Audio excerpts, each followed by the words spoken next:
हैं, रिपोर्टर्स को भी डांटते हैं, पत्रकारों को भी डांट देते हैं। पत्रकारों को तब डांटते हैं जब वो बिना, आप तो इतने देर से इंटरव्यू कर रहे हैं, कम से कम भाई बेसिक रिसर्च करके तो आओ। आप कह रहे हैं सम्राट चौधरी का आप एजुकेशनल क्वालिफिकेशन में बोल रहे हैं, अपना नहीं बता रहे हैं। मेरे भाई, हम यूनाइटेड नेशंस में 10 वर्ष काम किए हैं, तो यूनाइटेड नेशंस में फर्जी डिग्री लेके थोड़ी कोई नौकरी कर लेगा।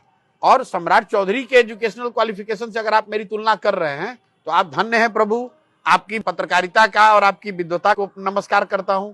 आप मेरे बारे में पूछिए, लेकिन आप ये कह रहे हैं कि सम्राट चौधरी का ऐसा है इसलिए आप भी बताइए, ये सवाल उत्तर के लायक नहीं है। इसलिए कभी कभी बोलना पड़ता है कि लोग कह रहे हैं भैया ये भी चोर है, तो आप अपना बता दीजिए। अपना बताया भाई, हमने 3 साल का बिना पूछे मैंने इनकम स्टेटमेंट जारी किया, कितना इनकम टैक्स दिया, कितना जीएसटी दिया, आपके पास, लेकिन जो भी हो पूरा उसका ब्यौरा जारी किया। और ये भी बताया कि जितना पैसा है 3 साल में जो भी पैसा कमाए सब जन स्वराज की इस व्यवस्था को बनाने के लिए डोनेट कर दिया।